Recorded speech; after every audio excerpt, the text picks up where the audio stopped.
Hi friends, welcome to my channel. ఈ రోజు వీడియోలో FA2 ఎగ్జామినేషన్ అంటే సెల్ఫ్ అసెస్మెంట్ మోడల్ 2 ఎగ్జామినేషన్ ఏదైతే ఉంటుందో ఆ ఎగ్జామినేషన్ కి సంబంధించినటువంటి సిలబస్ ని చూద్దాం. సో ఫస్ట్ గా 6th క్లాస్ కి సంబంధించిన సిలబస్. సో ఇంగ్లీష్ సబ్జెక్ట్ లో మనకు unit 3 Taro's river the quarrel poem the shepherd's treasure ఇది సప్లిమెంటరీ రీడర్. సో ఇది ఇంగ్లీష్ యొక్క సిలబస్. అండ్ హిందీ సిలబస్ కి వచ్చేసినట్లయితే మనకు తితిలి పూర్తి చల అనేటువంటిది Hindi syllabus. And Telugu syllabus లో మాకొద్ది తెల్లదొరతనము, సమయస్ఫూర్తి, అమరజీవి పొట్టి శ్రీరాములు గారు, ఆ తర్వాత పింగళి వెంకయ్య, ఇవన్నీ కూడా మీకు తెలుగుకి సంబంధించినటువంటి సిలబస్. అండ్ మ్యాథ్ లో ప్లేయింగ్ విత్ నెంబర్స్, బయాలజీలో బయాలజీ ఫిజిక్స్ సపరేట్ ఉండవు, మీకు జనరల్ సైన్స్ అని అంటారు దీన్ని.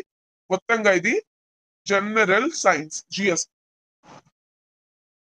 సో జనరల్ సైన్స్ లో వచ్చేసి మనకు separation of substances getting to know plants అనేటువంటిది మనకు జనరల్ సైన్స్ లో ఉంది. అండ్ సోషల్ స్టడీస్ లోకి వచ్చేసినట్లయితే మ్యాథ్స్ ల్యాండ్ ఫార్మ్స్ ఆంధ్రప్రదేశ్ అనేటువంటిది సోషల్ స్టడీస్ యొక్క syllabus. Thanks for watching, please like.